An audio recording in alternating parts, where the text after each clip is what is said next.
ناظرین، آج کی ویڈیو میں ہم ایک انقلابی سائنسی کامیابی پر بات کریں گے جس نے دنیا کے ماہرین طب کو حیران کر دیا ہے۔ جاپان کے سائنسدانوں نے ایک بڑی جینیاتی کامیابی حاصل کرتے ہوئے ڈاؤن سنڈروم کا سبب بننے والے اضافی کروموسوم 21 کو انسانی خلیوں سے کامیابی سے نکال دیا ہے۔ کیا یہ انسانیت کے لیے ایک نیا موڑ ہے؟ آئیے ہر زاویے سے اس کا جائزہ لیتے ہیں۔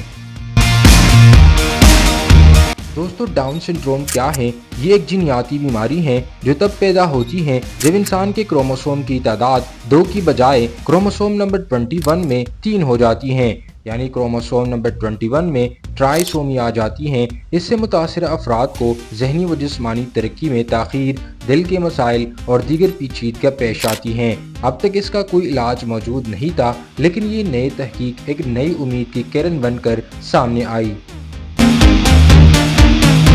جاپان کی ایک یونیورسٹی کے سائنسدانوں نے جینیاتی ایڈیٹنگ ٹیکنالوجی استعمال کرتے ہوئے لیبارٹری میں اگائے گئے انسانی خلیات یعنی کلچرڈ ہیومن سیل سے اضافی کروموسوم 21 کو کامیابی سے ہٹا دیا، یعنی ٹرائسومی 21 والے خلیوں میں سے تیسرا کروموسوم نکال دیا گیا۔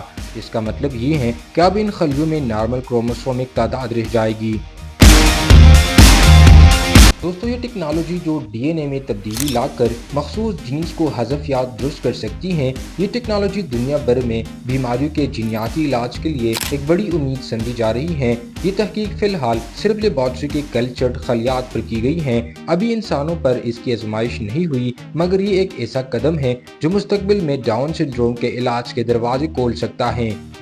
یہ تحقیق یقینی طور پر ایک انقلابی قدم ہے، لیکن ابھی بہت سا سفر باقی ہے۔ ہمیں سائنسی ترقی کے ساتھ ساتھ انسانی اقدار، اخلاقیات اور توازن کو بھی سامنے رکھنا ہوگا۔ اگر آپ کو یہ ویڈیو پسند آئی ہو تو لائک، سبسکرائب اور شیئر ضرور کریں۔ اپنے خیالات کمنٹ باکس میں بتائیے کہ آپ سمجھتے ہیں کہ جینیاتی ایڈیٹنگ انسانی مستقبل کے لیے فائدہ مند ہے یا خطرناک۔